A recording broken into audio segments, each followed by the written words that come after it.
to the first Mox debate of the new academic year. So just to give you a brief intro to what the Veritas Society is. We are a club that promotes the academic culture here on campus. The primary way we do that is through these parliamentary style debates. The topic tonight is going to be "This House believes lying is always impermissible." We're going to have 4 presenting speakers who are going to give their initial thoughts on the topic, and then we're going to be opening it up to you, ladies and gentlemen, to give your thoughts. So, parliamentary style debate, one thing to keep in mind is it is a very impromptu debate, right? So you're going to be coming up with no notes, speaking on the cusp. We would encourage you to, stand up, and we would also encourage you to give your thoughts, right, as we're going, booing, hissing, perhaps a little more, not applauding, but shaking your papers, snapping, things of that nature. But, if you want to turn the audience hall into a snake den, I suppose I can't stop you.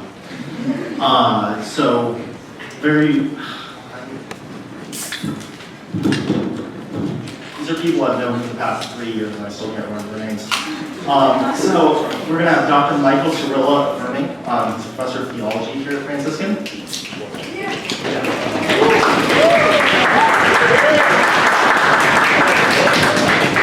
Alongside him, we're going to have Tori Swanner, a senior theology major from Louisiana.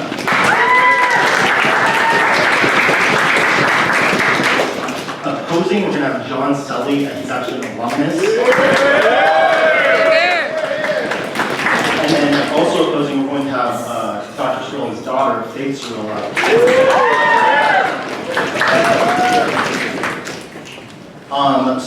Just to outline this a little more, we're going to start off with the opening speeches, go into open floor speeches. If you want to give a full 5-minute speech, that's when we would encourage you to stand up. And then after that, we're going to be moving into concluding speeches, into a lightning round, which are sort of just 2-minute short, random thoughts you might have.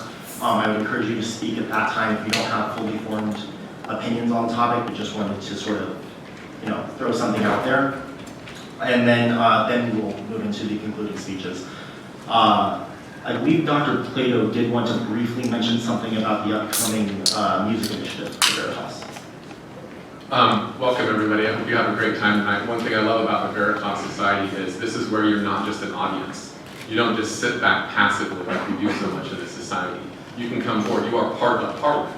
You are in a House of Parliament. You are a voting member of the House of Parliament. So you need to persuade your other fellow people, your other House of Parliament members to think what you think. And that might be when you get a speech up here, it might be you don't know what you think. Maybe you just think there's a really important point that you want to make as we debate things. You don't have to have a settled opinion, right? Just have something to say, okay, and give it a shot. I mean, when I get up here and speak in these speeches, I'm nervous. I'm not just teaching. It's easy to stand up and just teach for me, but to do this is like nerve-wracking. So I don't expect you, right, to not be nervous. So don't expect yourself to not be nervous, right? You got to be courageous. You got to give yourself an act of courage to get up and go and try this out. It's okay. The worst that's going to happen is people are going to boo and hiss. And prepare for it. But I did want to mention something besides these debates. So Veritas is trying to expand their mission in a certain way this year and incorporate the arts. So the arts and beauty are a very important part of intellectual and academic culture. So Andrew Anderson, who's not here tonight, I don't think, is heading an initiative to a Veritas concert series. It's a concert series, a music concert series, and this Friday is going to be the first one. I believe it's at 5 o'clock in the Gentile Gallery right here. And that will be a performance of musicians from our community. He's also going to be inviting professional musicians from outside of our community. This will be about every other Friday for this semester in the same time, the same place. He's also trying to intermix that with some lectures about art and beauty and culture, right, in the academic life. And so I'm giving a lecture on 11 o'clock on Tuesday. I think it's in here. I'm not certain it's in here. So this Tuesday, I'll be giving a lecture about this series. Now, there's also something else going on at the same time, which is completely different, but similar. So on Tuesdays in the Fireside Lounge, where is it? Here, somewhere, over there, the Fireside Lounge. The Veritas Society has that reserved every Tuesday from 8 to 9:30. And so we're planning to use that for an amateur performance art and social time for Veritas members and friends of members and associates. Everybody's welcome. So we'll have people that are performing, folk music, classical music, maybe reading poetry, maybe having an open mic, maybe even people bring a scene from a play they love, like Importance of Being Earnest, and they get to read it. They don't have to memorize it just for fun. It's an amateur thing, so you can get in the driver's seat for your own wholesome and intellectual academic entertainment, right? And you don't have to just push a button, right? You can become the author, right, of your own intellectual culture. So we're going to be doing those two things, so stand by, watch for the announcements for that. This Tuesday at 11, I'm giving a lecture, I believe it's here at 11 o'clock, and Friday is the first concert, right? The music concert series is happening then. So thanks for listening. Hope you guys have a great day. Enjoy. Sorry, the last thing I will say prior to handing this over to Skilled and I know that you're all very tired of hearing us speak and not debate, is that we will also be using the Fireside Lounge to do a number of seminars. So we have Father Sharon, a Byzantine, right, priest? Yeah, who is the father of our vice president here, coming to give a discussion on the intersection between priesthood and fatherhood. We're going to have Dr. Dorosky giving a seminar on hermaphroditism, and then we're going to be having Father Nathan give a transubstantiation seminar. So I'll hand this over to Skilled as he encourages you to wrap up.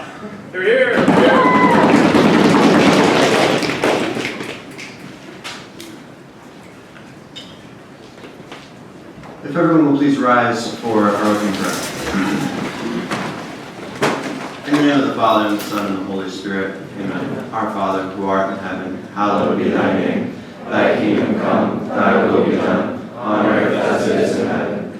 Give us this day our daily bread, and forgive us our trespasses, as we forgive those who trespass against us. And lead us not into temptation, but deliver us from evil. Amen. Saint Thomas Aquinas, pray for us. In the name of the Father, and the Son, and the Holy Spirit. Amen.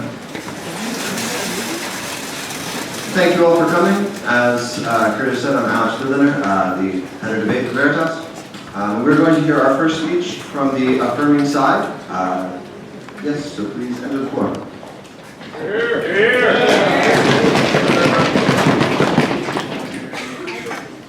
Welcome.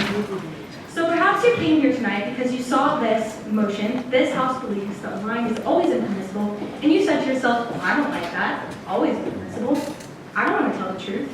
Well, if that person is you, then I say, welcome. After all, Jesus didn't tell the truth. In Matthew 21, Jesus is approached by the teachers of the elders of the church, and they come to him and they say, Jesus, by whose authority do you teach what you're teaching? Now Jesus could have said at that moment, by God's authority, I'm God, but he didn't. He also could have been like, I don't know whose authority I teach by. He did neither of those things. Rather, he poses a question back to them. By whose authority did John the Baptist baptize? What Jesus is doing here is using discrete language. We're going to keep this in mind as we go on. So, the theme of our argument is that most of us in this room would argue that yes, we shouldn't lie. In most cases, lying is terrible. In a society where everyone lied, it would be chaos. But what gets us is that word always. Is lying always permissible? When you hear the word always, you know immediately that we're going into fringe arguments. So let's talk about them. One of the fringe arguments that we commonly use is that of the Nazis. Say you're harboring Jews in your basement, a Nazi comes up, knocks on the door. Should you tell them that you're harboring Jews in your basement? Most people would say no. Another argument is that of libel roads and live action.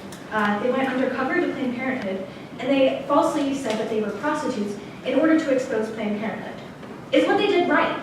Many of us will say, yes, of course, that's great. That's because we're looking at the consequences of their action. Jews have been saved. Babies have been saved. Why can we not say that these things are permissible? When we fall into this false approach to looking at moral situations, where we're only looking at the consequences, this is what we call consequentialism. Both St. Thomas Aquinas and Pope John Paul II denounce consequentialism.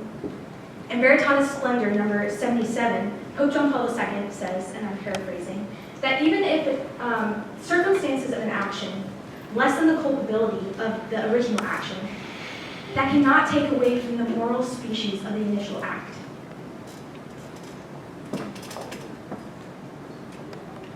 sorry, I lost my place.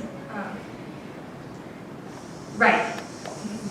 So there's this false dichotomy that either we tell the truth and everyone is saved, or either we tell the truth and everyone dies, or we tell a falsehood and everyone is saved, right? But this isn't true.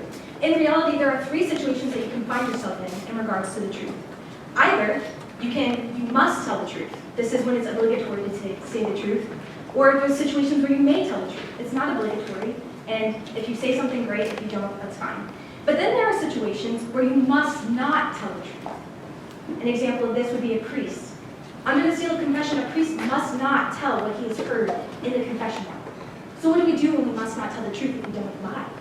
There are three options that we have when we must not tell the truth. There is lying. You can say, forget it. I'm just going to lie. It's easier that way. I don't have to think about it. Nice. Or you can stay silent. Silence is always an option. A third option is that you could use discreet language, like the example that I brought up with Jesus in Matthew 21. In these situations, such as Lila Rose and the Nazis, we're very much saying, well, in certain situations, lying is okay. Well, in this situation, it's not really a lie. We're drawing lines in the sand. And I want to ask you to think about this. When you start drawing lines in the sand, you have to ask yourself, who's drawing the line? Where are we drawing it? And when does it end? So let me pose to you another situation. You might agree to Lila Rose and live action. You might agree to the Nazis. What about apostasy? So in the movie Silence, which I haven't watched, but I watched a synopsis, these Jewish priests go to Japan, right? And they are eventually captured by the authority, and they are told either you apostatize or all of these people are going to get killed. In this movie, not to spoil anything, they apostatize. Was that right? Some of you may say yes. Okay. Well, if that's the scenario, let me pose to you a second.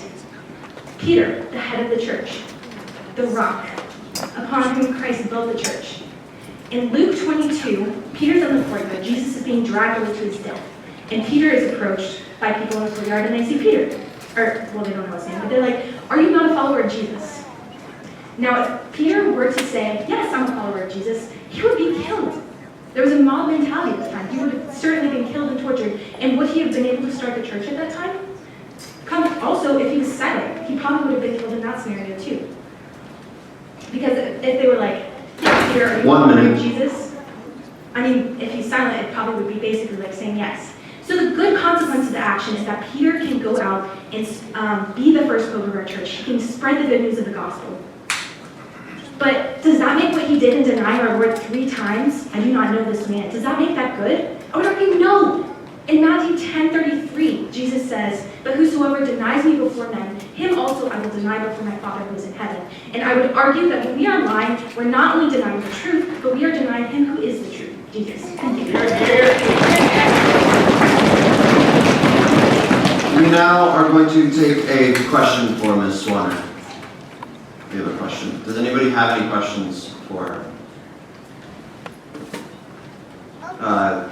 Yes, just talk loudly, I suppose. I was just wondering how she defines a lie. That's just my question. So I can't. So a lie is speaking something that is. I might get this wrong. I'm really bad with definition, so I wish I could do better. But a lie is speaking or signifying something falsely that you believe in your mind to be true, or against what you believe in your mind to be true.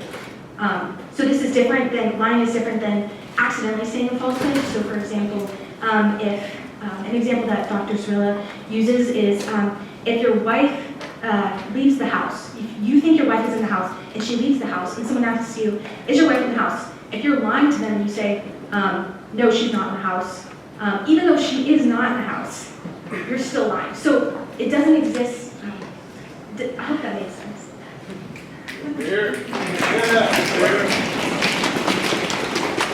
All right, we're going to now go to the opposing side. And here's the first presenter for the opposing side.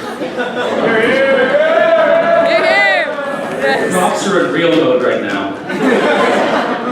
Ladies and gentlemen, tonight I'm going to tell you that the only thing impermissible with this motion is the fact that they didn't use a spell checker. It's a IVLE. Keep it in the third person. Mr. Chairman. Now, I also have a confession to make. That was a lie. I also take umbrage with the fact that we have the word lying in here. It's a very loaded term. Now, I will not argue with you that the sin of lying is ever permissible, because a sin is never permissible. What instead I'm going to argue, so that we can actually have a debate here, is that we can deceive someone in some situations, and that the Catechism's definition of a lie, if we accept it to be lying, includes stuff which is morally permissible.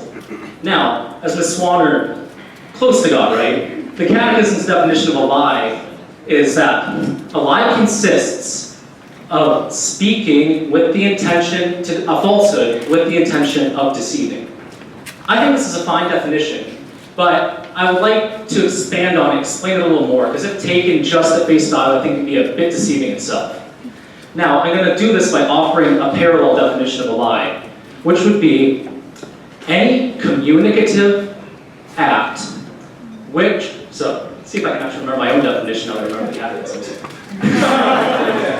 Any communicative act done with the intention of deceiving, which is contrary to one's own beliefs or knowledge, with the intention of creating a belief that is contrary. So, that was very confusing, and why did I even bother? Well, let's go back to the Catechism's definition.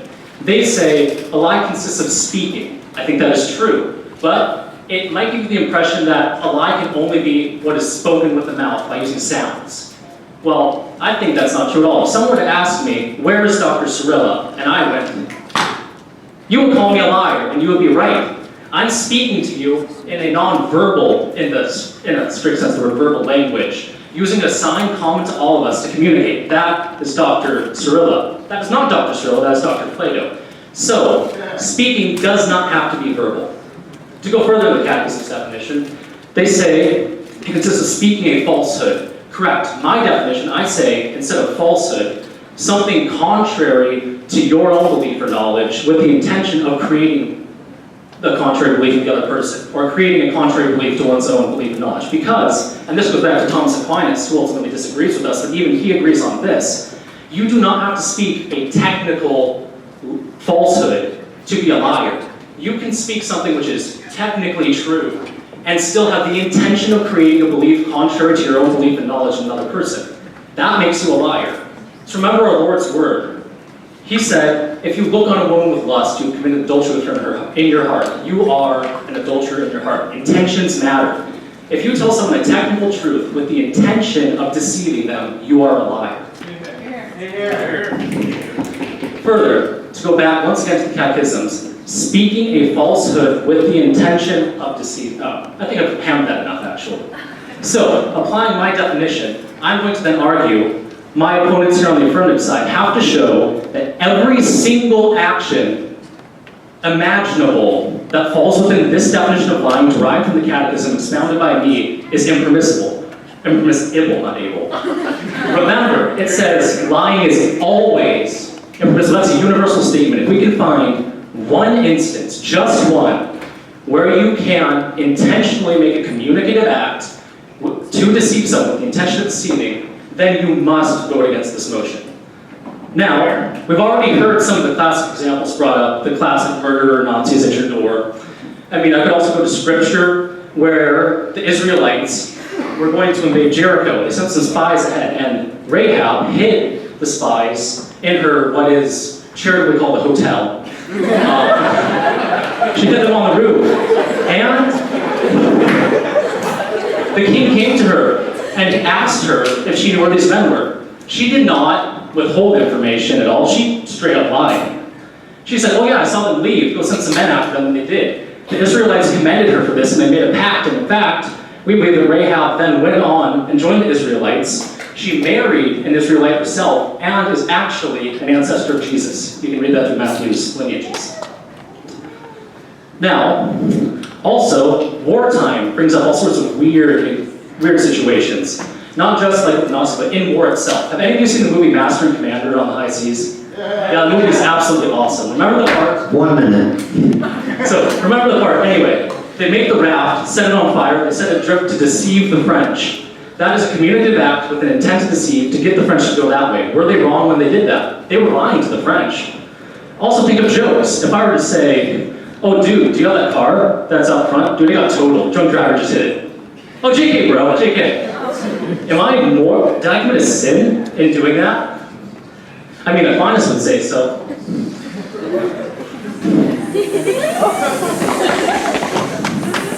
Now also think of games, and you like playing games. Play poker, liar's dice. Now, in liar's dice, part of the game is to explicitly lie, you can, to say what dice you have under your cup, and they call you out if they call you out your application. Are you sinning by playing liar's dice? Will the opposition say playing liar's dice is a morally evil action? Now remember, if any single particular action is permissible under this definition of a lie, you must go against the motion. Thank you. We will now take one question from Mr. Selly. Yes, please. Your definition of lying sounds a lot like relativism, so could you show what's different? It's not relativism at all.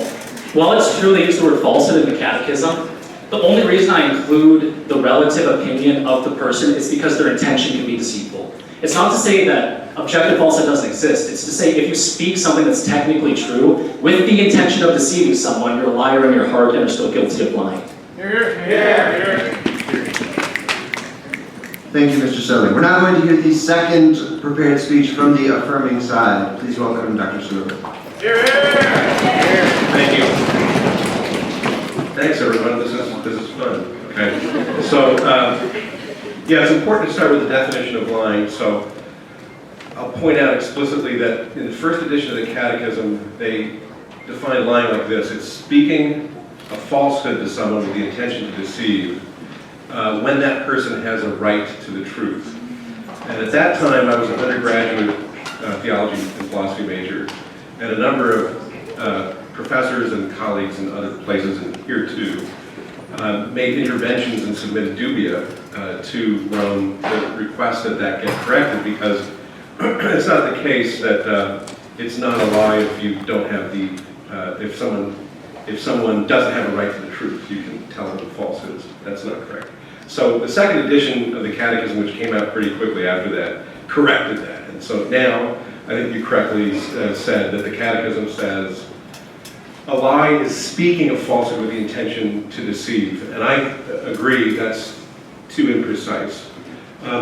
Aquinas and Augustine has two treatises on lying. One is De Mendatio on lying, and the other is Contra Mendatio against lying.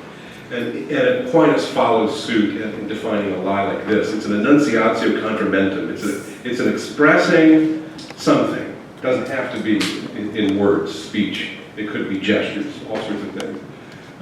So it's some kind of an expression contrary to what you think is true, and then they elaborate with the intention to deceive. But I want to make this further clarification that does come out in Augustine's very lengthy works on lying, and Aquinas' shorter Summa on lying, which is vice contrary to the virtue of justice. And it's this, that the ultimate intention has to be like kind of a fundamental deceit. There can be provisional deceits with, for example, the jocose lie. You're making a joke. It's not funny if in the end it's not revealed to be false. So you don't have an ultimate intention to deceive. It's a temporary provisional intention to deceive. So there are many ways to use speech. And this is where I'm just going to conclude with hopefully I get it in here, the philosophical and the theological reasons why lying is intrinsically immoral. And so you can't go through every feasible instance. There are potentially infinite amount of instances where you can analyze it. So you just get to the essence, the nature, the moral object of the act. And it's this. From a philosophical perspective, you look at the nature of speech, the nature of thought, and the nature of human intellect and its fulfillment. The good, the happiness in your intellect comes from knowing the truth. Okay, and you can harm your intellect or another person's intellect through ignorance or error. And here we're talking about error that's intentionally inserted there, right? So here's why lying from the natural law perspective is intrinsically immoral in every case, just like you'd say murder is intrinsically immoral in every case. Because what you're doing is you're intentionally doing something that harms your neighbor's intellect. It is akin to, for example, the power of the intellect is fulfilled with truth. The power of nutrition is fulfilled, or vegetation is fulfilled with nutrifying food. If I fed them a sandwich with glass in it, right, I'm harming their nutritive power. And a lie is similar to that. I'm harming their soul, right? And so in cases where you must not tell the truth, which we'll get to again later, I'm sure, you don't have to tell the truth always. Just don't lie. And so the catechism will say in cases like that, you have to use discreet language or silence. The theological reason, really quickly, I didn't get the 1 minute warning yet, so, is you look at wisdom. Augustine points to the book of Wisdom, chapter 1, verse 11, the lying tongue slays the soul.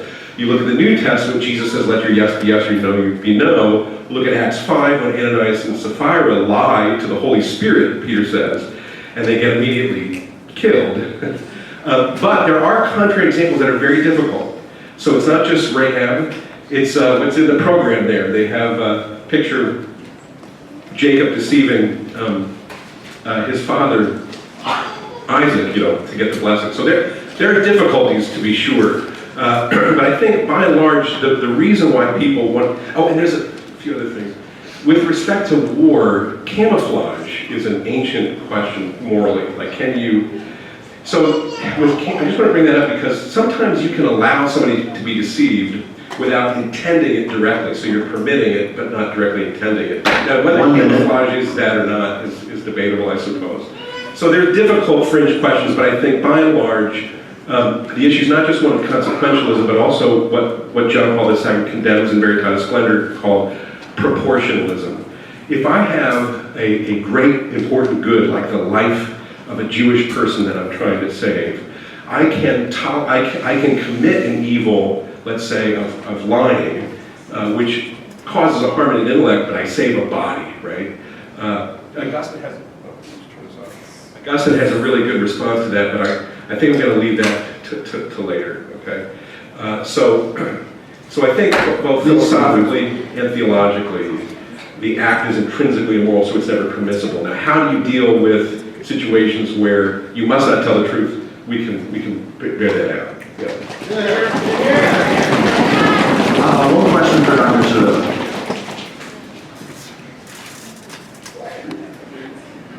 Dr. Plato, please. I just wanted to clear, are you saying that the Jocose lie is not a lie because there's not an ultimate attempt to deceive? Or are you saying that it's permissible? Yeah, so I think it's tough, right? So Aquinas just condemns Jocose lies as such. Right? Yeah. I think, though... No dialogue between them. This is just how we... But I think in the end, I would be critical. I'll tell you why. Because it's not fun if the punchline, if the lie is if it isn't revealed as false. Right? It's funny because your car isn't, stolen. Right? So you don't have you have a provisional temporary intention to deceive, which has kind of the character of lie, but it doesn't ultimately have that character because the ultimate intention is not to deceive you. It's not fun unless you show that it's not true. So I do have a problem with but I think they're great. I mean, I usually don't. But in this case, anyway. I've never had a presenter say, I have a problem with St. Thomas Aquinas.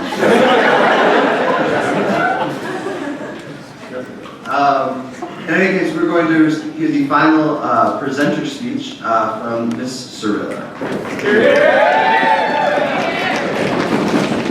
Thank you, Dr. Cirilla, for your speech. Very interesting points brought up. I seem to remember my parents, when I was little, telling me about Santa Claus. Where is he? I think that's a very interesting debate, and there were great points, there were decent points brought up by the opposing side, great points brought up by the opposing side, but I think the real reason that we're all here is because the big question that a lot of Orthodox Catholics have about lying is the extremes that aren't necessarily defined by church teaching. No use of notes, please. I'm a cheater and a liar, what can I say? Anyway.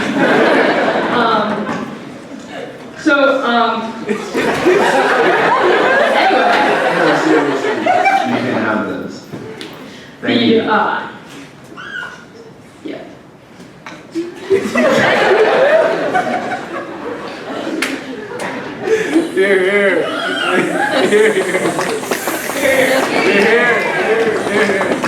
So, it isn't necessarily explicitly defined in extreme situations by the church what to do. And what's the first extreme situation that comes to mind? Well, me personally, and I think a lot of people in this room, when it comes to mind, is the Nazis at the door. You're hiding Jews in your house, and the Nazis come and they're like, do you have Jews in your house? And you say, what do you say? You say no. Is that a lie? Well, by definition, a lie is a falsehood, to paraphrase, a falsehood told with the intention to deceive. So when you say no, that isn't a falsehood and you want to deceive the Nazis. So is that lie justified? That's my question. And I'd like to answer that by saying, yes, it is, because the goods of saving an innocent life or multiple innocent lives outweigh the evil of confusing the intellect of the Nazis. And then I'd like to go off, I'd like to bring up some examples in scripture of lies. So we have Jacob lying to his father, Isaac. We have Abraham lying to Pharaoh about Sarah. So these scriptural examples, those were lies by definition of the church and just in general. But they were not, these are regarded as holy people, and they were not directly punished for these. Whereas in other times in scripture when people sin, it is regarded as an evil. You have like David taking Bathsheba, he is directly punished. And then my last one I'd like to bring up is Pius XII forging hundreds of Catholic baptismal certificates in order to save Roman Jews' lives. And he's greatly condemned, not commended for that. Thank you, Boot. Any questions from Mr. Earl?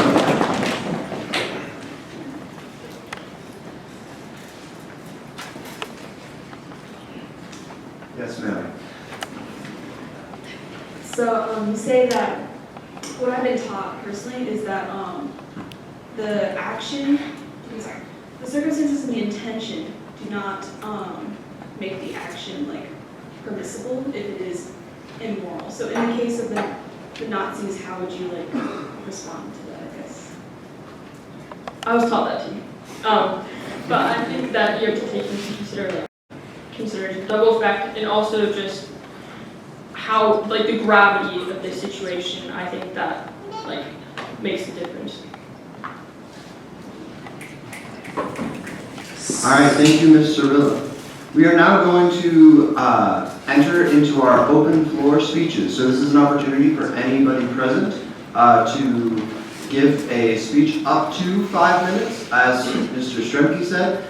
If you have something prepared or something that will take a little bit of time to develop, please come up now. If you have like one point and you're like, I'm pretty sure this is going to win the debate, wait for the lightning round because that's later and it'll pack more rhetorical punch.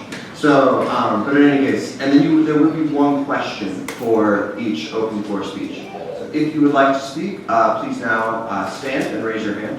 I'll be happy to call somebody up. Man in the blue shirt. Here! Hello.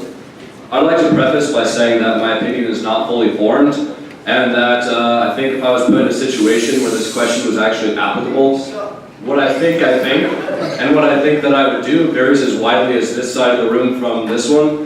And so these are just some thoughts, but I found the affirming side very compelling in several ways. One was the idea of a false dichotomy that was brought up earlier. So we have the idea of transcendentals, right? Truth and goodness, and also beauty, but truth and goodness are the ones that we're focusing on here specifically. These are things that are to be pursued for their own sake, and they are at the risk of straying into metaphysical heresy, essential characteristics of God, and they are inseparable because of that, because they are inseparable in God's nature. Truth and goodness are, in fact, inseparable in every situation. And so, since this has been the prevalent example of the evening thus far, I'll just abbreviate it by saying Nazis. So, the idea is that you are compelled to sacrifice the truth or charity or goodness. There is a sort of false dichotomy that is creating where you must sacrifice one transcendental in order to attain another. This seems to be a paradox because, as we've already established, these transcendentals have their origin in God and so cannot be separated. I don't know if that holds up under further scrutiny, but it seems that truth cannot be sacrificed for goodness or vice versa. And so the example doesn't really seem to hold in that case, regardless of intention or consequentialism, as was also brought up. Other random point, again, I don't know if this will hold up, I'm kind of just thinking here, but Mr. Selly brought up the example of liar's dice and war. And one thing that was failed to be accounted for was the expectation of falsehood in both those situations, where when you go into a game of liar's dice, it's not that the other party is expecting the truth all of the time. There is an expectation of falsehood on both sides when you engage in a game that is centered, quite literally, around lying. I would think that would decrease the moral culpability, or at least the intrinsic, you know what I'm trying to get at here. But there's an expectation of falsehood on both sides, and I think the same applies to the example of war, where you engage in war with another person. There's going to be an expectation of falsehood to be used in war in the defense of another good. Oh, here we go, separating truth and goodness again. I don't know. So these are just some thoughts that I was thinking. I don't know if they hold up. That's about it. I have nothing of substance to say, really. Yeah, we do have one question for you, sir. Well, does anybody have a question for this gentleman?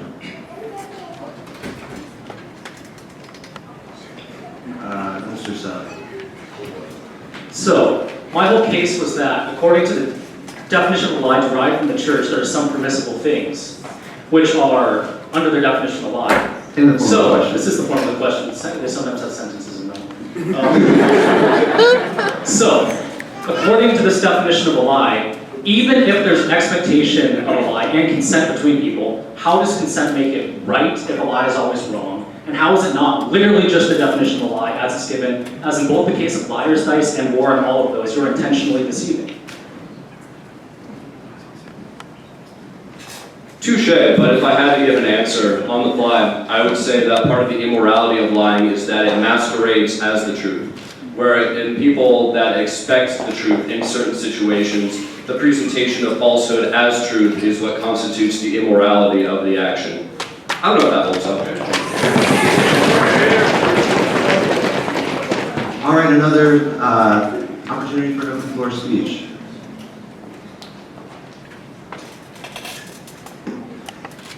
Yes, ma'am, please. You're here. Yes, Miss Young. So I think a big problem we have here is we're not discussing deceit. I didn't hear deceit defined. I've only heard us talking about lying. And according to St. Athanasius, St. Augustine, they all permit deceit. And I feel like we're really missing out the term we're not going to debate. Like when St. Athanasius was on the water and they were after him in Egypt, and they asked him, you know, have you seen St. Athanasius? He said, he just came from that way. He was just over there. That was deceitful, and St. Augustine says that's totally okay. And I'm pretty sure a lot of other people say that's okay. What they say is not okay is lying. The church has always been okay with withholding the truth and deceit. So I don't think we can define a lie by deceit, which is, I feel like, a lot of what I've heard in people's speeches. Because the field of history I'm most familiar with is the 16th century. I like the Jesuits. So if you want to know all about men from resignation, I'm all for it. The Jesuits were in disguise in England. That was how they were spreading the gospel. The seminary priests were in disguise in the 16th century. If we're going to say deceit is wrong, then we're going to have to condemn a lot of what great saints did in a lot of church history, and the church would not have been able to spread without doing deceitful things. So a lie, I don't think, can be defined as deceit. Mental reservation, even if you follow St. John Southwell, he disagrees with St. Augustine and stuff, and he says that it's not lying for you to say no if his example is a person at the door asking for a Jesuit, because you did not see them with the intention of doing that, and it's deceiving. I don't know how well his definition was up. I've read it many times. I'm still kind of confused by it, but I wanted to throw that out there. Like, deceit and lying are very different, and I think if we don't separate those terms, then we can't get anywhere in this debate, because a society, I don't think, can function without deceiving. I'm just gonna throw it out there. Like, if someone walks up to you, if you're having a priest in your house, and you don't deceive them, that's a problem. And yeah, so I just wanted to throw out that I think we're mixing up the definitions of lying and deceit. And a lying would be, according to St. Augustine, I don't know if I agree with this, specifically saying yes or no. It's not lying if you're just deceiving, and I don't think you can make any argument that it is. So that's what I want to say. All right. Do we have a question for our presenter?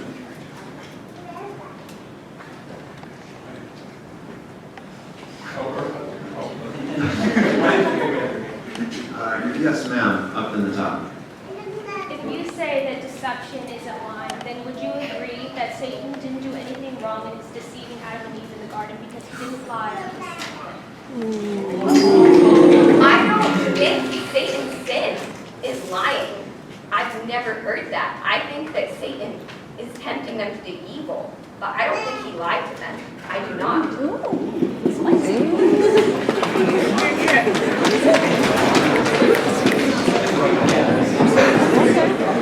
Thank you. All right, this is an opportunity for another open floor speech. Is anybody?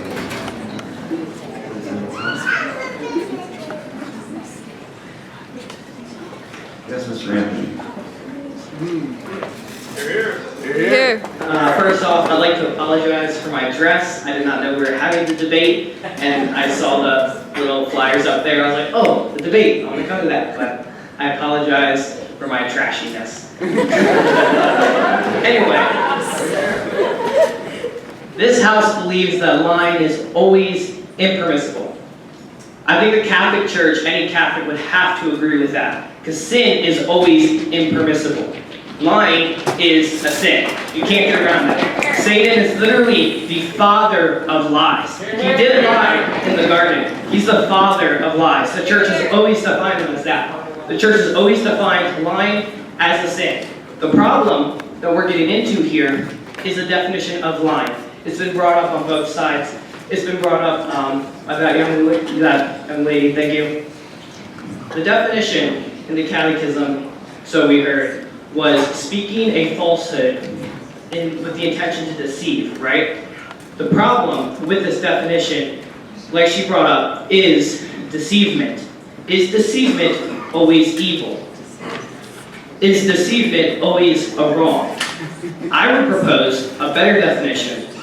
Lying is speaking or communicating a falsehood with the intention to deceive and harm. Because when you bring in the harmfulness of that, that is where you get the sinfulness, right? Because deception is not always a lie. Like Dr. Cirillo said, you tell a joke, right? Oh, your car is broken or totaled or whatever, right? You've now deceived them, but there's no intention to harm, so there's no sin there, right? Or with the case of the Nazis, you are deceiving them. You're speaking a falsehood to deceive them. But there's no harm, and in fact, there's only good, because not only you're protecting the lives of the Jews, you're also protecting the Nazis, because they're trying, they would take that truth, and they would harm with it. They would commit immoral actions by killing those Jews. So, speaking that lie, or maybe not, if it's not a lie, because it doesn't fall into the proper definition, It has to be speaking a falsehood to deceive and harm. Now, we can talk about that more, but I think that really needs to be the primary focus on this debate, because to say that this is incorrect is basically goes against the Catholic Church, because lying is a sin. Now, to say what is a lie, that is where the heart of this issue comes in. What is really a lie? Is it really a lie to just deceive someone, to simply speak a falsehood and deceive someone?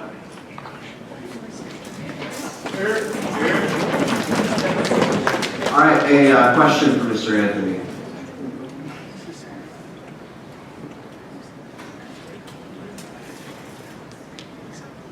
Yes, Ms. Simmons. You said that lying always has an intention to harm. What definition is that from, or is that your own definition?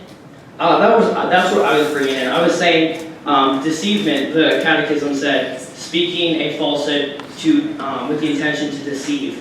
But I think we need to hash out that word deceivement a little bit more. We have to say speaking a falsehood with the intention to deceive and harm, because simply deceiving someone is not always harmful and not always evil. All right, thank you, Mr. Anthony. Any more speakers from the open floor?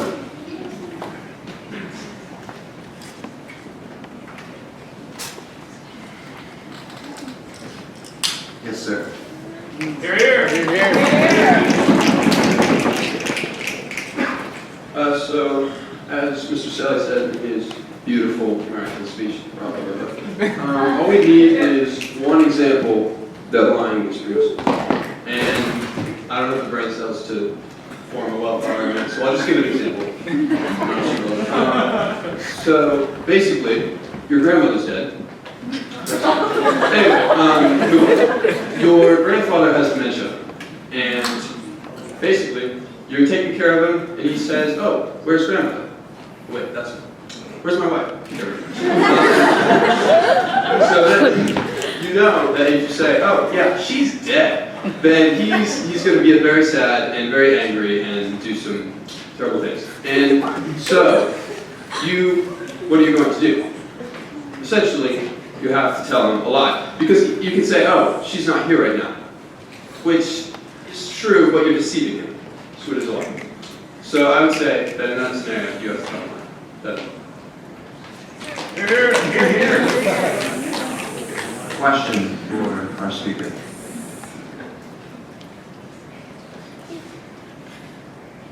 The man indeed flowers.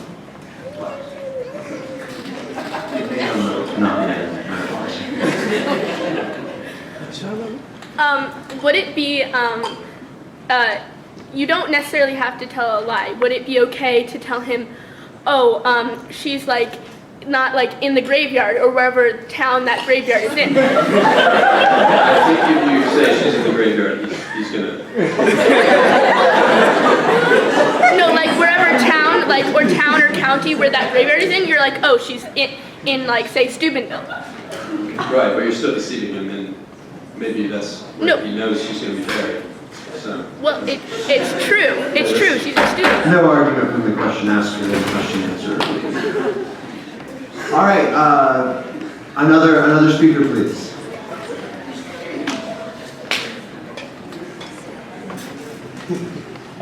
Yes, the gentleman's already running down.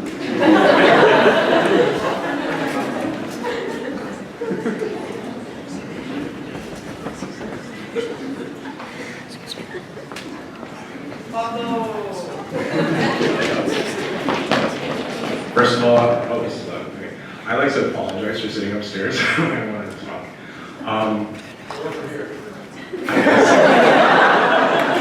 Okay, I don't know how good this will sound, but according to Aquinas, I think, there are a proper order of goods. There are moral goods, material goods. These goods should be used towards our ultimate good. If they're used properly, we can get to that. And what is our ultimate good? Well, our wills are directed towards goodness itself. Well, what's goodness itself? Well, God is. And so, in the example of the Nazis, obviously, lying is an evil. We know that. But it would be even more of being able to allow them to like capture these Jews, put them in concentration camps, and then kill them actually. So that's just my 2 cents. All right, any questions? Sure. Okay, so essentially what you're saying is that the ends justify the means?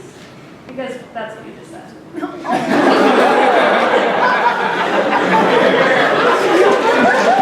In certain circumstances, yes. Thank you, sir.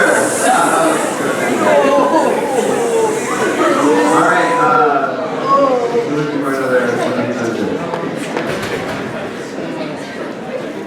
The chair welcomes Mr. Pratt.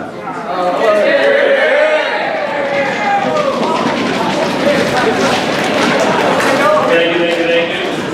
All right, so I think I have 3 points that I want to make. The first has to do with the sort of emotional gravitas that the situation with the Nazis at the door and Lila Rose and the abortion clinic bring up, and why that might not be the most helpful. Because it does seem right to say that you ought to lie to the Nazis to save the thousands of Jews in your very large basement. But then so does other things that we would all agree are intrinsically evil. If the Nazi guard said, if you just fornicate with this willing lady, we will not kill, I mean, it's a thought experiment, we can be as weird as we like, you know. Then, if you just fornicate with her, it'll be over quickly, she's willing to do it, it's not even rape, and we won't kill the Jews. I think we would all be like, yeah, like that just, I mean, it seems right. But I'm glad you said no. Because I agree that it wouldn't be right, but I think that generally you can at least appreciate where I'm coming from, that we are still talking about the problem of the consequence, or something else, like a masturbatory act, or something that we would all in here perhaps agree is intrinsically evil. We would hear something like that, and be, oh, okay, no, like I guess you should allow that person to do the evil that they're going to do, and you wouldn't necessarily be culpable for it. The second thing, and I've been thinking about this a bit more about like the joke and the lie kind of thing. And if a lie is telling a falsehood with the intention of deceiving, you know, we're talking about a human act here that may happen in a split second, but it may take a duration of moments, right? But I think, so instead of slithering up reality, you know, like if I say, are the Jews in the basement, and I say, well, am I lying then? Technically, am I lying then? Like to kind of slice up reality like that and say, that millisecond, that's when you were telling the falsehood with the deceiving. That doesn't seem right to do that. And it's the same thing with a joke, you know, like, what is a joke? And if I give you the definition of a joke, right, if it's telling a falsehood with the intention of, I don't know, whatever, and later revealing to you that I was whatever, then you can judge the action as a whole and not sort of parse it out. The final thing I would say is this. This is a very difficult debate, and sometimes I hear people saying that it's okay to lie sometimes, and sometimes I hear people say you should never lie. And whenever one of them stops speaking, I agree with whoever that was. But I think at the end of the day, I would rather be wrong with Aquinas or Augustine than right with these fellas. Obviously, they're very brilliant people that have held to that position, obviously, right? So that was a cheap shot. I was trying to be funny and it came off mean, I'm sorry. But it's kind of like a Pascal's wager thing. It's like, yeah, I get it. Like, I totally think I would lie. I think I would. But the question isn't what would you do, but what ought you do? And I think it's like, well, even though I don't know how to think through every situation, and unless I'm thoroughly convinced, I've got to go with what the church seems to say and what Aquinas and Augustine held. Like, even if I'm uncomfortable with it, I'm going to hold to that and think about it some more. So my understanding of a debate like this is that at some point tonight we'll all be asked to give a decision. Well, if you're forced to give a decision, I think it's probably safe to lean towards Aquinas and Augustine and what the Catechism definition says, than some other ideas that, yeah, they kind of sound convincing. That's my thoughts. Thank you. A question for our speaker. Yes, please, sir. Yes. Yes. So I hate to play devil's advocate because I totally agree with you. But your first point was comparing harming another person by fornicating with a woman versus lying to somebody today, right? So I think maybe for me it would help to define That's my problem with it. And One's a physical harm, one's a spiritual. yeah, so- yeah, maybe that's my question. In the form of a question. Yeah, sorry. I'm trying to decipher how that, but I think that's. Yeah, so it's difficult, right? So maybe all you have to do is figure what is the least serious, intrinsic evil thing you think exists, right? Because if you think it's not, if you think telling the Jews that the Nazis that there are no Jews in the basement is not intrinsically evil, okay, then think of what is. And the next rung up, is that like masturbation? I don't know, that's the first thing I thought to talk about sex a lot. But if like whatever your thing is, like it might, yeah, you know, I don't know, think about, but what is the least intrinsically evil act? And can I do that? And whenever I try to think of an example, I always think, no. And then it just sort of shows me in that moment that maybe my strong emotional response to save the Jews at any cost is wrong-headed. Thank you. I'd like to hear another speech.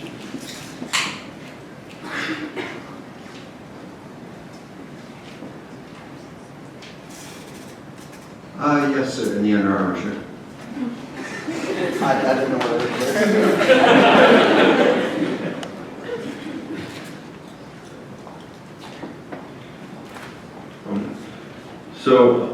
In junior year in high school, I had to write a thesis, and I chose this topic. And I ended up defending that lying is always wrong, although I really wasn't sold either way. Like, it was really hard, and I'm still not sold. But I, like the gentleman said before, like with the Pascal wager, I feel like it would be safe to lean that lying is always wrong. And I think a few things that make me sway to the side that I think lying is always wrong is one, in Matthew 5, chapter 5, verse 37, Jesus says, and let your yes be yes and your no be no, and anything other is from the evil one, which I think that quote, he makes it very clear that deception is in and of itself wrong. We should not seek out to deceive. And also throughout the Bible, how Satan is called the father of lies, and all evil comes from him, and there's no good from him, expresses the evil of lying. And then furthermore, Jesus also says he is the way, the truth, and the life. If lying is contrary to the truth, then when we lie, we're saying and bringing up something that's contrary to Jesus Christ. One argument that I've heard people say is that you shouldn't lie because the person isn't owed the truth, but isn't everyone owed to be able to, don't you owe to give Jesus to everyone? So by denying the truth to someone, you're saying that I have the right to deny Jesus to that person, which I think is wrong. That's all I have.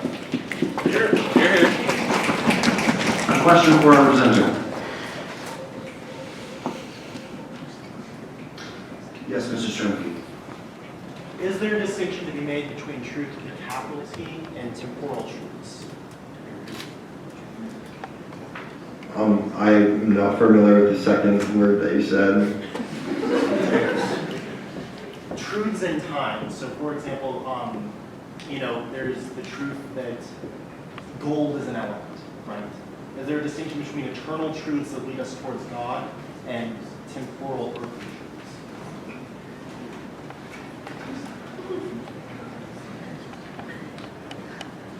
I don't really understand the question. All right, thank you.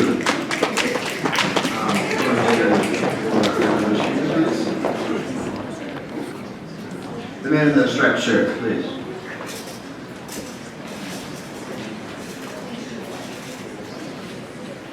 Thank you.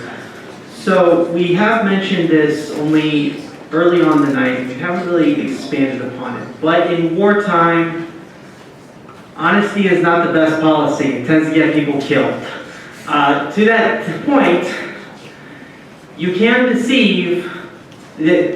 People do deceive, and there's all this point about espionage, misdirection, misguidance, anything and everything that you can use to your advantage because you're fighting to preserve the lives of your soldiers. So in that sense, I wouldn't say that it would be lying if we're working with a definition that it deceives and harms because you're harming the other side.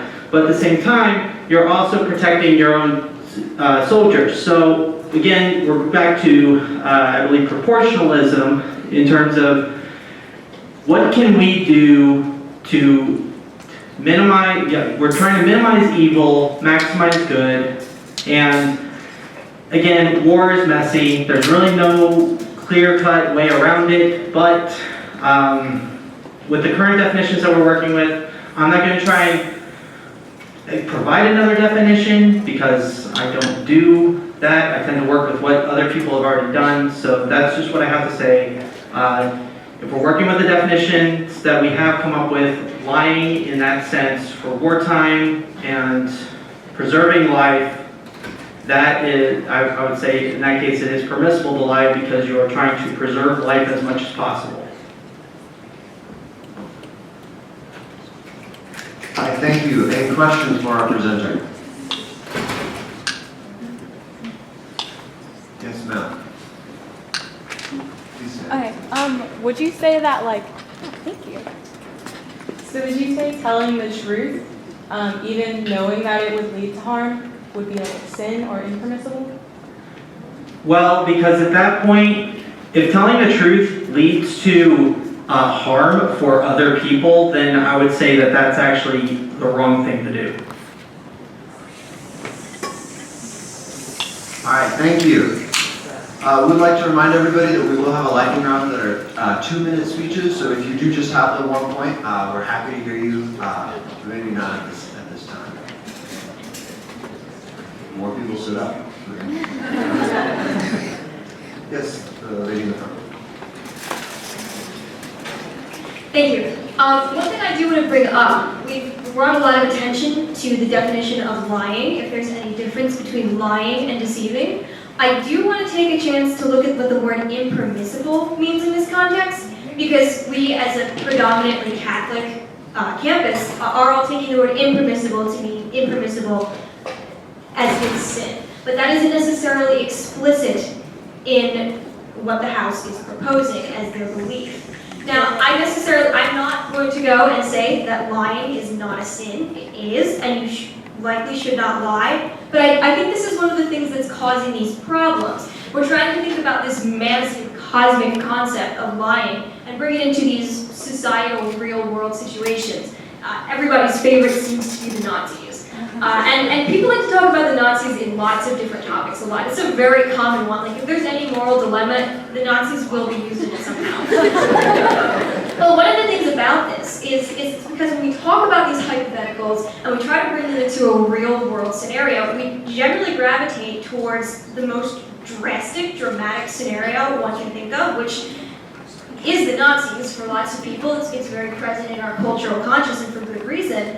But I think sometimes what it allows us to do is get swept away in a sense of emotion, because obviously nobody wants to be the one who sounds like they're inadvertently condoning the actions of the Nazis, and most of their actions are uncondonable, so it creates this sense of imbalanced emotion when you're thinking about these scenarios. And the honest truth is, most of us will not find ourselves in scenarios where we will be hiding people who are being hunted down, who are innocent. There's my ring.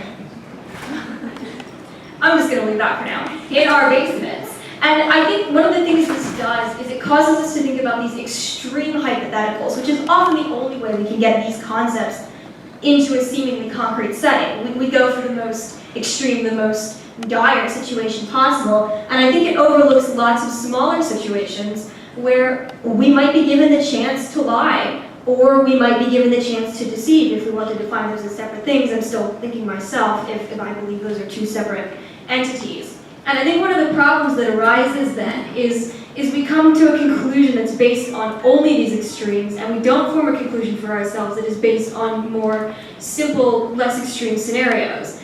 Like I said, most of us will never find ourselves in an option where lying would justify, the ends would justify the means in such a drastic way. Us telling a lie and damaging someone intellectually or spiritually would save the lives of 10 people hiding in our basements. And we're able to come up with really clear answers because we're put into a situation where there seems to be a really clear good to be preserved. And of course, there's plenty to talk about in the idea of the ends justifying the means as well, but I'll leave that one aside for now.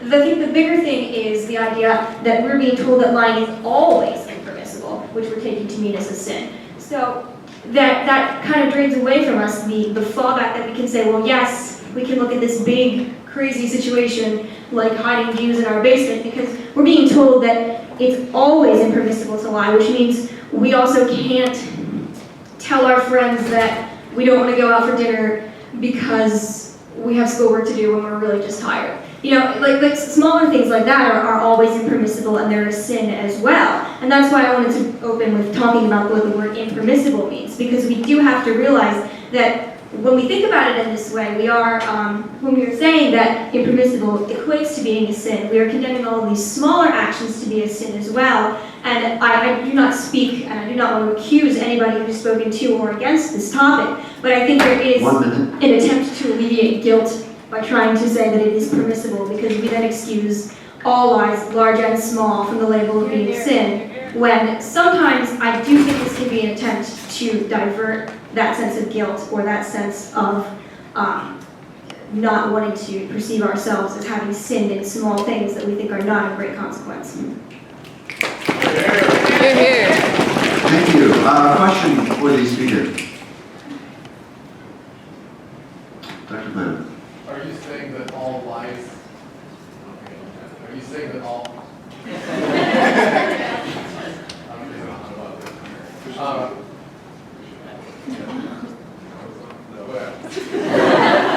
you saying that all lies are sinful? Is that what you believe? And that, but there's maybe important distinctions on levels of sin, like perhaps mortal versus venial?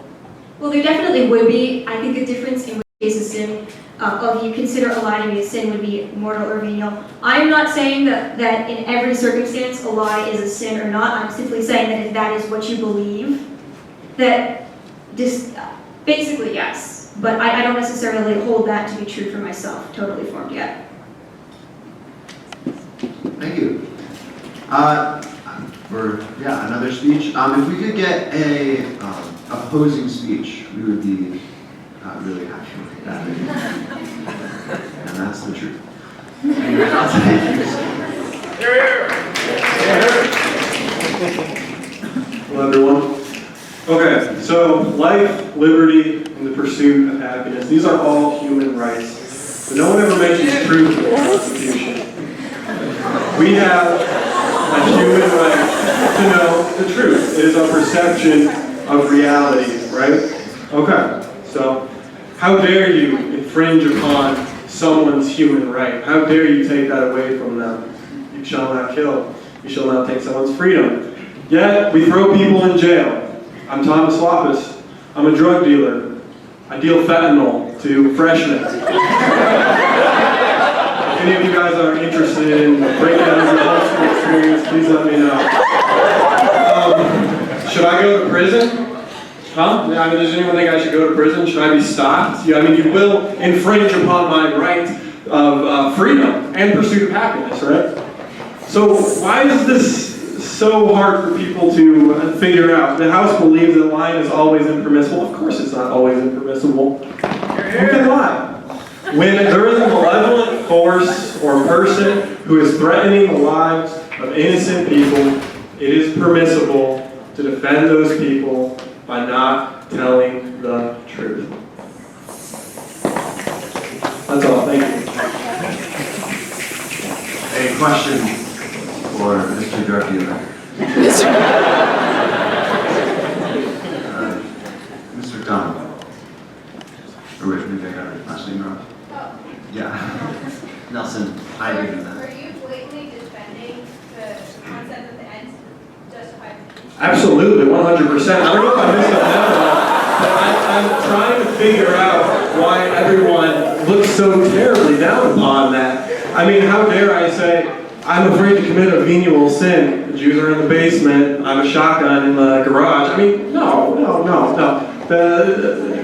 The ends do justify the means, and I'll stand by that. Thank you. Thank you.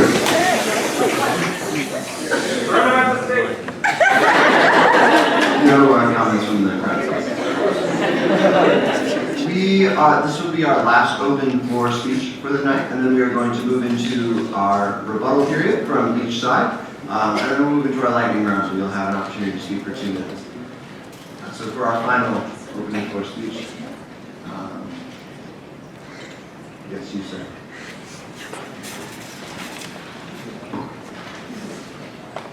So I would like to start off with saying we have a very universal term in the statement that's always. And I'm not saying the affirming side is incorrect. However, I'm saying during these arguments, unless you've already had a previous contemplation of this, you should always be starting with the opposing in this case. And it's simply because of the universal term. And if you're going to come to the understanding of the universal term, you need to find your way on a logical path to that. And to do that, you need to start with the opposing side, and then you can work your way up. You know, because a lot of examples, you know? So you need to find some universal terms and universal examples yourself to prove that. So I am more on the opposing side of things, simply because I'm trying to gain that universal truth. I have not yet found it yet, maybe I will at the end of this argument, but a main point I want to bring up right now is something I've already touched upon, and that's the definition of impermissible. I think like you said, it wasn't really defined a lot. I don't know the actual catechism definition for it, but I do know, I just, Merriam-Webster search, and it said, and it didn't give a full sentence, but what it said is that something that is too bad to be committed. And I think if we look at that, it's not a very theological term in a sense, because say, I'm going to keep this consistent, the Jew in the basement sort of thing. If it's too bad to not be done, then that's weighing a lie, which is it being, hurting your soul to that of a human soul and a human life. And I think in that instance, I would sway more to this side of telling a lie or deceiving that person as to avoid a larger or more detrimental effect. So in that way, lying would be permissible for me, simply because I will it to happen so I can save a life. Not, I will it to happen so that I don't have to feel the guilt. I will it to happen so I can get away with something. I see it to happen because I'm saving a life in this instance. And the only reason why I'm not going to simpler, in dealing with life, is because of the universal term always. And because of that, I'm going through all the examples, and you have to start with the major examples. Because the minor examples are probably always going to be true. But the major examples, they're always going to be the ones you need to look at when you have these universal terms. And yeah, that's what I'll say. Thank you. A question for our speaker. Yes, please. Are you aware that the end justifies the means has been condemned by the Catholic Church and that heresy? Yes, I am. So I don't. So here's the thing. So I do agree with what you say. For instance, we can bring up the example of abortion. Fetal stem cell research. You can harm one baby to create something to save millions of lives. It doesn't sound good. However, the church, like I said, has condemned that. But condemned that certain thing. The church has No back and forth, please. So that is true, but the universal term always, and the reason why I brought up impermissible from what I found in the Merriam-Webster dictionary, and it's not a very theological term, because I do believe in that instance, the end should not justify the means, but I don't believe that universally. Because there could be something, like you say, very serious, a very, killing a baby, how terrible is that, So I do agree with that, absolutely do. But universally, I can't say that I do. So in the sense of still, because I'm pro-life, I'll be consistent with that. I'm always in the defense of life. So I'd be in the defense of life, the Jew, just like with the baby. Thank you. We are now going to move into our rebuttal period for our presenting speakers. We're going to move to the affirmative side. Have an action item speaking. So, Dr. Cervilla, please welcome Dr. Here. Thank you. This has been a really good discussion. Thanks. So, clarification here. I think the definition is really good of lying, which is expressing in some way or another something you think is false in order to deceive the other. You don't have to add harm. You don't have to add harm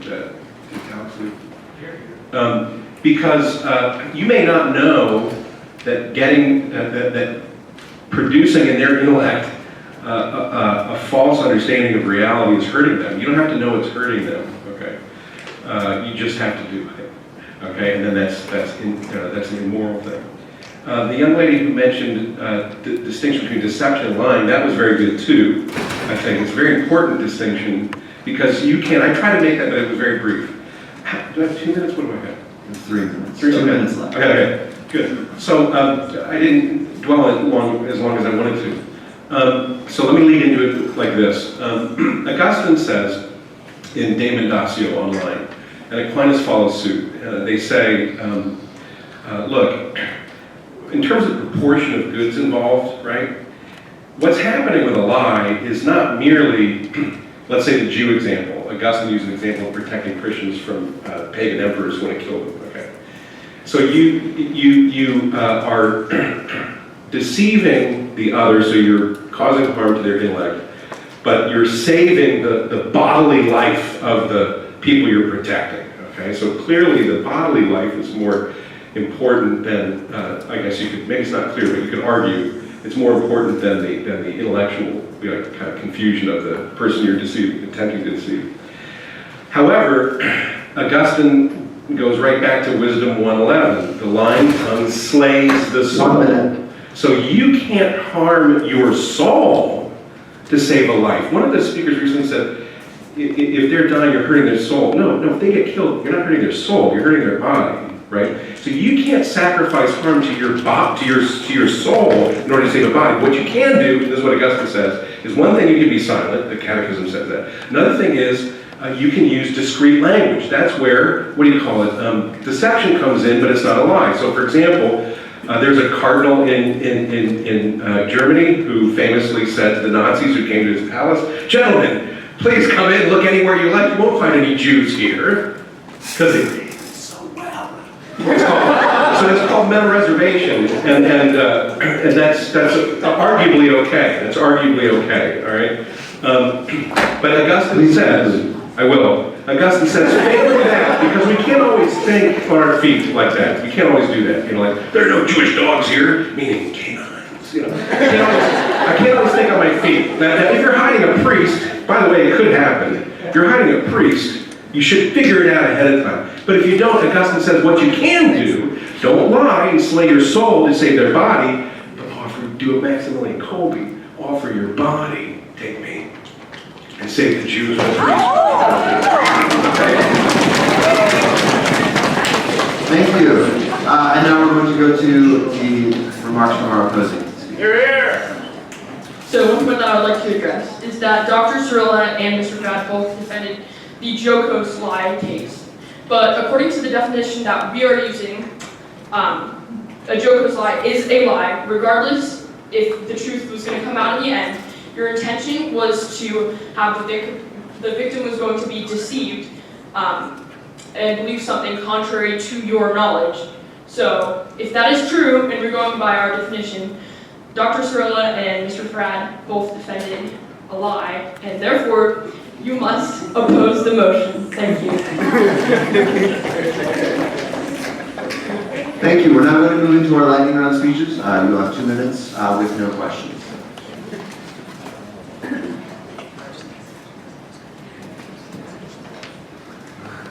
Yes, ma'am. Hello, everyone. I just wanted to address proportionalism, which is basically the idea that if you have a good that's greater than the evil you're committing, then the evil is okay to commit. It's also known as consequentialism.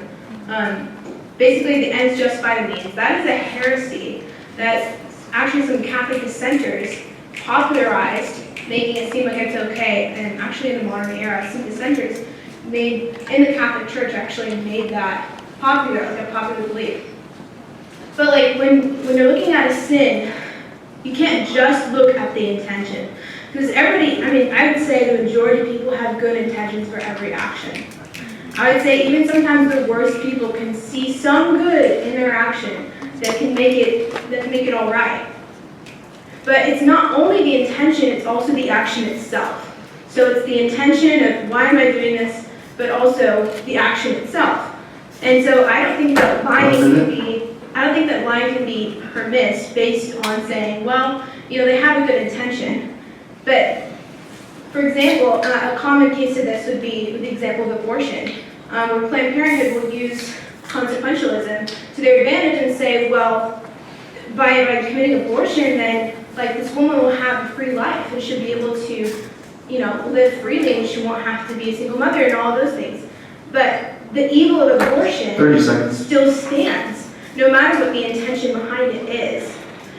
So I just wanted to clarify that's a heresy. That is not in the Catholic Church. That is not, and it's not justified in means. I know it's been said a couple times here, but that is in fact a lie.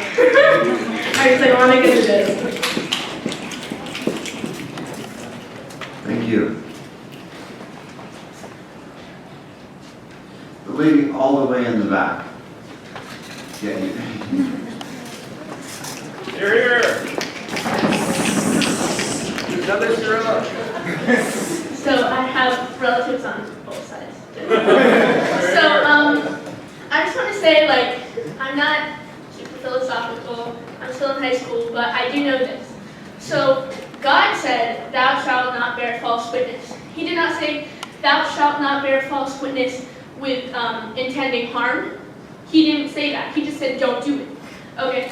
God loves us. He's not going to put us in a situation in which we have to sin.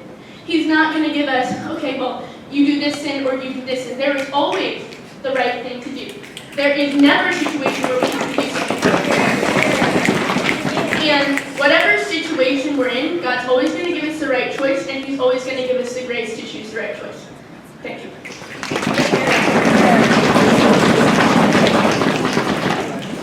Thank you.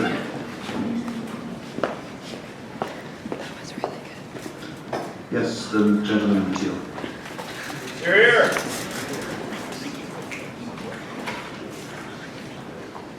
When we were talking, both sides were bringing up examples of moral character, and Jesus obviously is the most obvious one. But if you want to cast doubt on it, as Matt Fradd's debate with Dr. Janet and the Dominican, I can't remember, great mind. Yeah, I would encourage you to watch that. It'd be a great debate to watch. But they bring up precisely John chapter 7, where it seems that Jesus is lying. Some people bring up interpretive issues. His brothers or disciples ask if, he's going to the festival or the feast, and he says he's not going to the feast because his time is the fulfillment of his hour, his full hour has not come, what have you, and then he ends up going up there privately, and so there's a lot to go into. There's a lot to go into that. 1 minute. But nonetheless, I think that should be an example that should be brought up. Also, I don't think it's practical to even think about lying to someone, because as Catholics, the whole goal is to live a heroically virtuous life, right? And so I had a debate up to the wee hours with a friend in Vegas when I was teaching. And I'm teaching religion to middle schoolers, and so these are things I should sort out probably. And they're a lot of fun. But nonetheless, it came down to, we were talking, and then I started living, I used to be on this side, then I switched to this side. And I've lived the last 10 or 12 months or so in such a way that 15 seconds. I think that I built the habituous habit in living that way, and then we should approach this situation with Nazis. And then, hopefully we tell the truth and save the Jews' lives. But we should not be. There we go. Thank you. Another speech.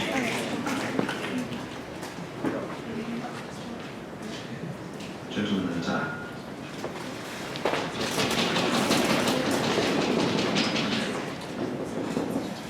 So the one thing I want to address is, first, I agree with Mrs. Cirillo right here. She said that a lie is not permissible if it is a joke. Like, a joke is a lie. That's what she said. I agree with that statement. A joke is a lie. It's considered a white lie by some people, but still impermissible. A lot of us struggle with white lies. I do myself, but it's something we have to struggle through.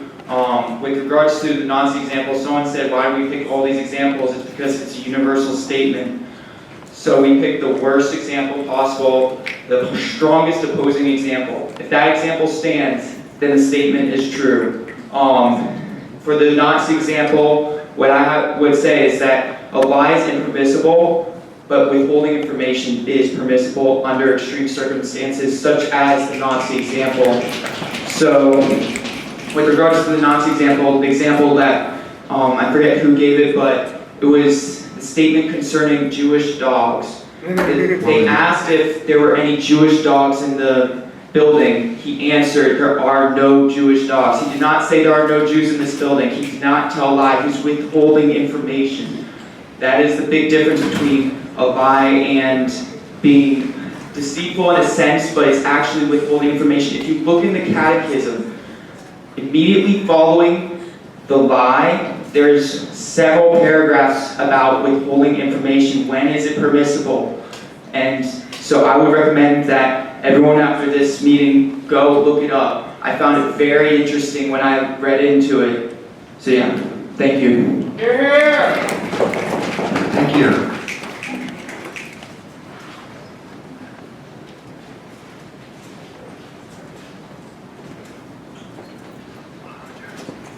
The gentleman in the room.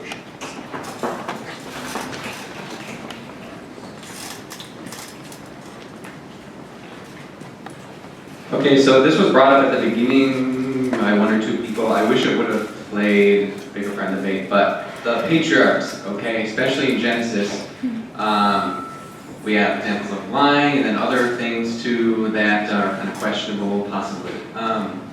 So they're saints, but that doesn't mean that everything they did was justifiable. And if you read the Bible, the narrator of the Bible, and thus the Holy Spirit, okay, seems to be saying pretty clearly some of these actions are not okay, even if it doesn't say, and God punished them, or whatever, they were killed or something. So, for example, Abraham lying about Sarah twice, he actually does that, and then Isaac does it with his wife too. Consequences happen that show us that that was not okay. And also, there's other sins like the polygamy, okay? 1 minute. The Bible clearly condemns the polygamy through like the bad consequences that happen. We're still living through some of those, like conflict in the Middle East from Abraham's second wife, the Arabs and the Jews still to this day, So, yeah, I think I had something else, but that's basically the idea. Like, we should not look to any, like, all the actions of Abraham, Isaac, and Jacob. Oh, they're great because they were, holy people in the Bible. No, they definitely made mistakes, and the Bible tells us that if you, look carefully what the consequences of the action are. So. Thank you. I'd like another opposing speech, if we could, please. The lady in the back. Here.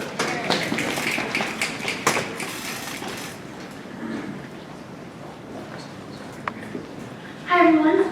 This is a speech that is primarily for the opposing side, but I would like to start out with a critique of some of the opposing side.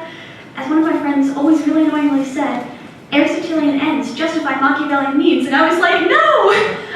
So that's never okay. Like, ends never justify means, even if they're Aristotelian ends. Okay, I wanted to just bring up a couple of kind of random points, not exactly an argument, but there's multiple traditions in the church, and one of them is more Franciscan, one that's more Dominican. I grew up in a very Franciscan household. My godfather's a Franciscan friar.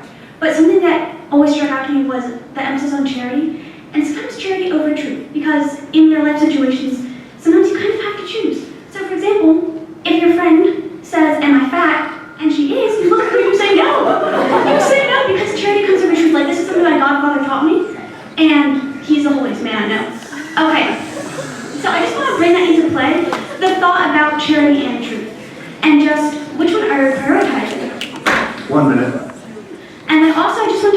people have been talking a lot about different goods. People talked about the good of the body. People talked about the good of my soul. People didn't really talk about what's happening to the Nazi souls in that situation. So there's also a sense of omission. And if you're going to tell the truth to the Nazis and say, yeah, I have Jews in my basement, you're letting them do something that will harm their mortal souls. And so I just want to bring up there are multiple goods going on here. Take that into account. So thank you very much. Thank you. The gentleman in the red.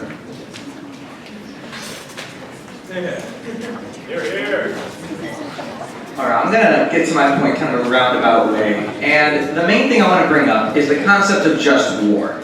Right, war is a kind of popular idea here. And the thing that I want to point out is how come when it comes to war, the church says, you know what, killing is a natural evil. You're not supposed to do that. But in these circumstances, it's okay. Like, because you're doing it out of defense for family and country. And sometimes, I mean, in the case of World War II, right, trying to defeat an evil. So it's clear that in certain circumstances, natural evils are not considered a sin. Now, what is a sin, right? I think generally, just for a 2-minute definition, I think it's fair to say it's an offense against God, correct? So, killing in a war to defend your family is not evil to God. Now, how come in the case of the Jews in the basement idea, all of a sudden, lying in defense of life is an offense against God? Is protecting life really an offense to God? All of a sudden, it's not that it's, like, lying is still, I would say, a natural evil. Trying to distort reality away from the truth is probably like a natural evil. However, it's not a sin because it's not an offense against God because you're legitimately trying to save people. And I think in these circumstances, it's not always impermissible. And I think impermissible in this situation is fair to say it means it's a sin. Lying is always a sin. So I think the strongest argument against the motion would be that lying is not always a sin because it is not always offensive to God. Thank you. Thank you. Dr. Plato. Here. All right, I'm here to defend the motion. So I think that lying was defined and agreed upon by both sides, right? There's two parts of that definition, right? Speaking or expressing, right? Something the opposite of what you think, right? In order to deceive somebody.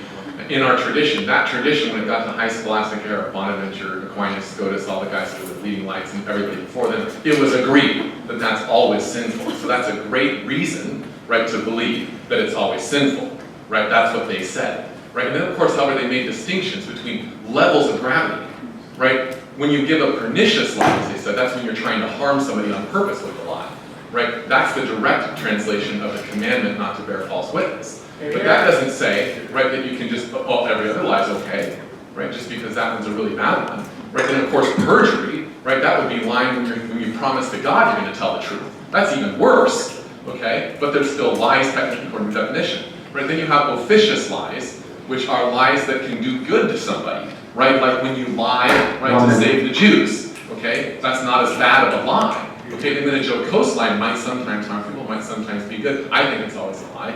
I'm with Bonaventure and Aquinas and Scotus, even though I'm a Franciscan, right? And the Franciscan would hold that the whole table of the 10 Commandments, right, is love God, love neighbor. That's charity, and also that is all justice. That is the laws of justice towards God and justice towards man. That has to do with the truth. Charity and truth are inseparable.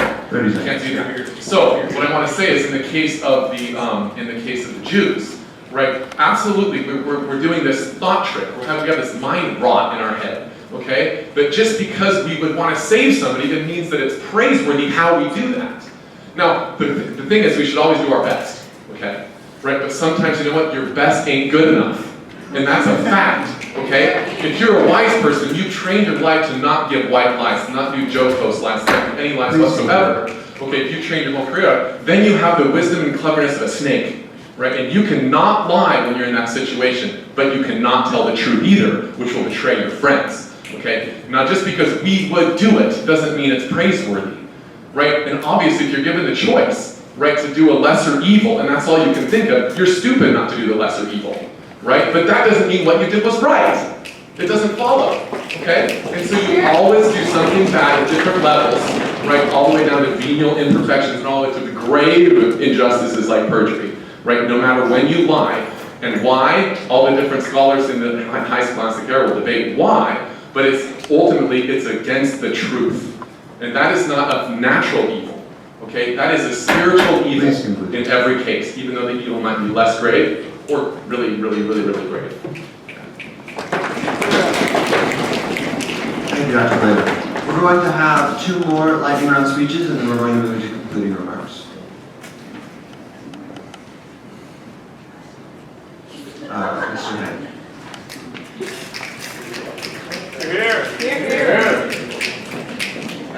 So I would bring up the principle of double effect. I don't know if this has been mentioned before myself, but ultimately it states that in order to do an action, the object cannot be evil and the intention of what you're doing cannot be evil. The only evil part of it can be the consequence.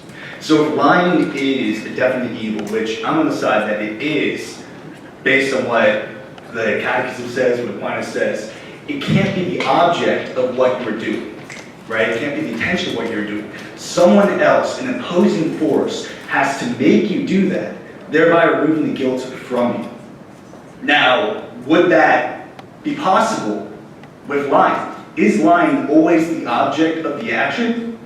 Or can it be a consequence of the action, with the object being a different intention and meaning?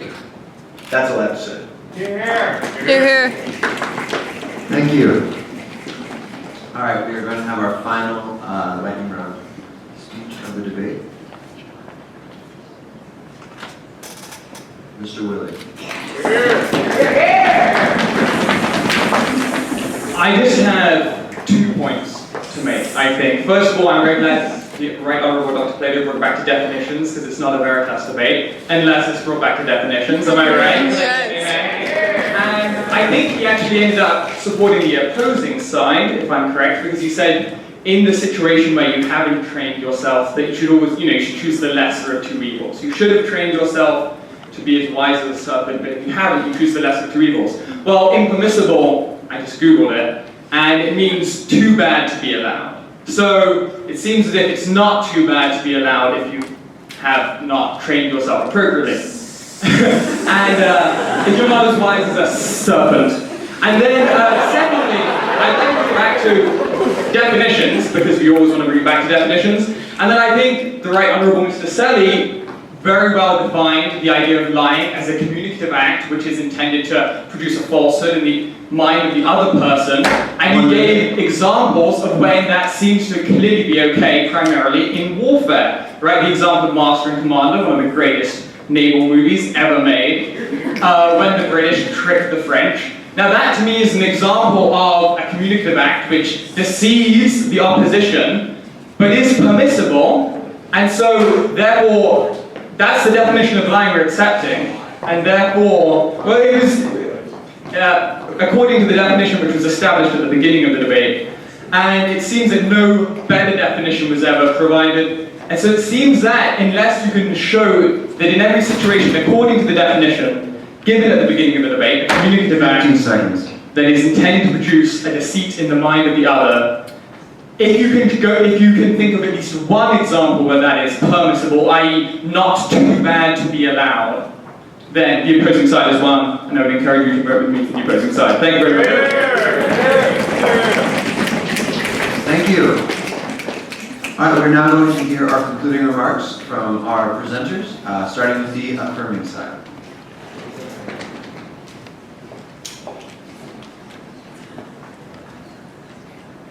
Alright, so I have a couple of points and they're not very connected, so bear with me. First point, this doesn't really have to do with our debate, but it very much does. What is the purpose of this debate? It doesn't matter. Someone brought up Nazis in your basement. That might not happen in our lifetime. I would disagree. It is happening in our lifetime. Afghanistan, vaccine passport. That's all I'm going to say. Second point on Mr. Willie's argument. Now that you're here, congratulations. You formed your conscience. You can no longer use that. Right. Last point.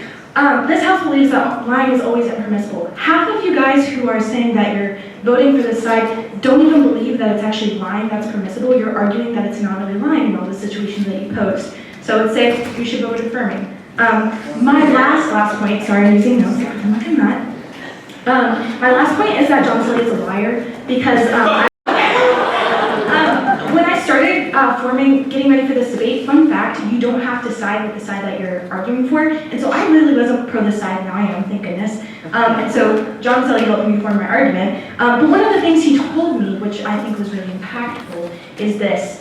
Being Christian, it's not easy. Some of these arguments that we've heard, they're like, wow, that's hard. The cross is hard. The end.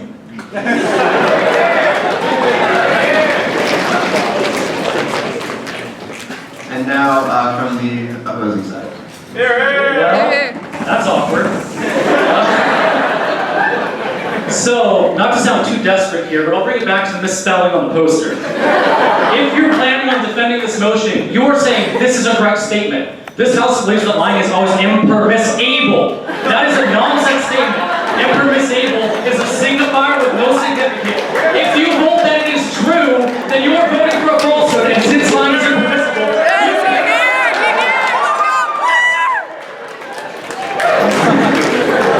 now to bring it back to real arguments.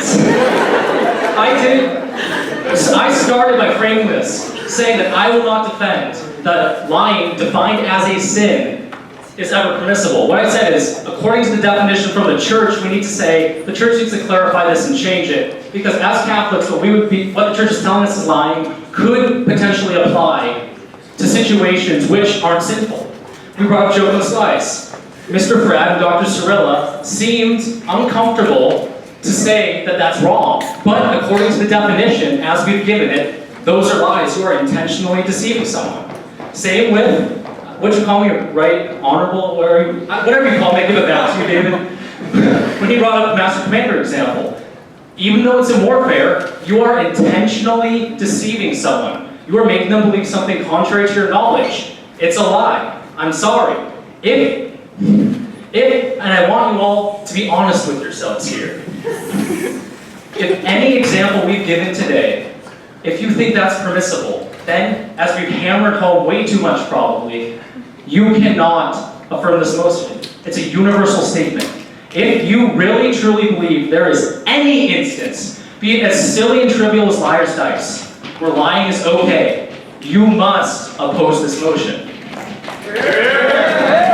Thank you, and Cartago to lend us.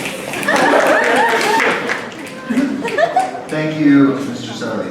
Well, now we have reached the point in the night where we count the votes and see who won. So, if I could please have everybody who affirms this motion stand and raise your hand. You will count your votes.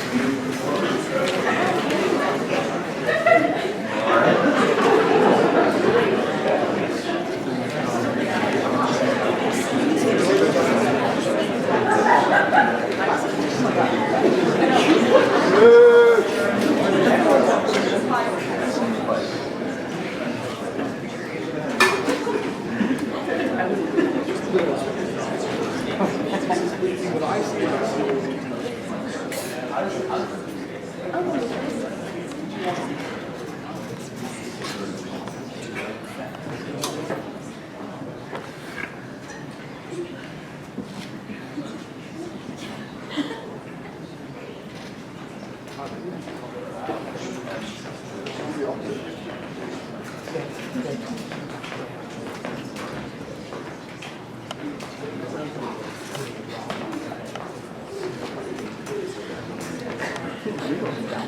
All right, you may sit down. All right, and will the people who would oppose the motion that this House believes that lying is always impermissible, please stand now. Although how can we ever really know? I'm kidding, I'm kidding.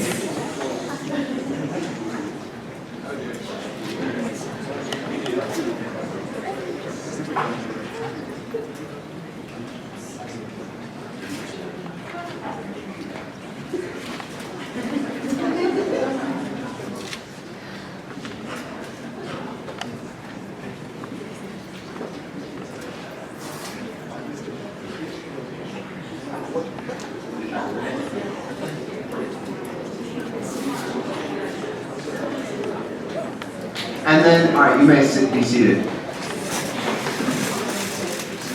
And now, for those of you who would rather remain silent, please stand now if you would abstain from the vote. Wow. All right. Well, we have one abstain, so. We do have the numbers, actually. All right, so at a vote of 75 to 33, I announce that the motion, "This House believes that lying is always impermissible," has passed.